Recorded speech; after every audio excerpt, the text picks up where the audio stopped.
নীতিগতভাবে সমস্ত ধরনের সাংবাদিকদেরকে আইনের আওতায় যতটা সম্ভব তাকে পেশাগত সহযোগিতা দেওয়া হবে। সাংবাদিক হই আর আমি মন্ত্রী হই, আমরা কেউ আইনের ঊর্ধ্বে উঠতে পারবো না।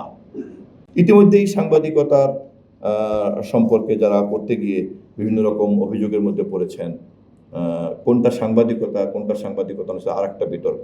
কিন্তু নওয়াবের মালিক মতিউর রহমান চৌধুরী সাহেব বলেছেন, আমি নীতিগতভাবে এবং ওনাদের সঙ্গে কথা বলার সময় মাননীয় প্রধানমন্ত্রী বলেছেন যে বিনা অপরাধে আমরা কোনো সাংবাদিক কারাগারে থাকুক, আমরা তা চাই না।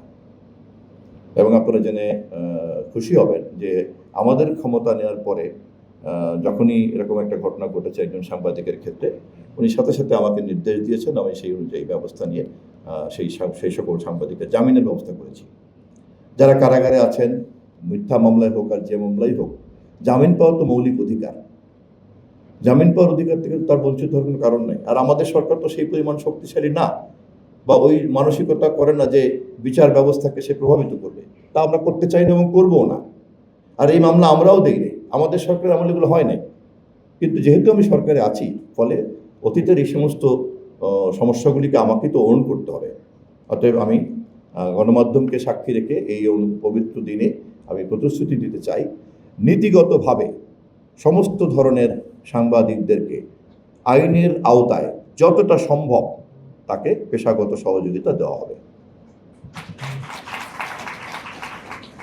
একই সঙ্গে সাংবাদিক হই আর আমি মন্ত্রী হই, আমরা কেউ আইনের ঊর্ধ্বে উঠতে পারবো না। অপরাধ বিবেচনা করার জন্য প্রক্রিয়া হচ্ছে একটি, আর পেশাগত দায়িত্ব পালন করার, নিরাপত্তা বিধান করার কাজটি হচ্ছে আরেকটি। দুটোর সঙ্গে দুটোর কোনো মিল নাই।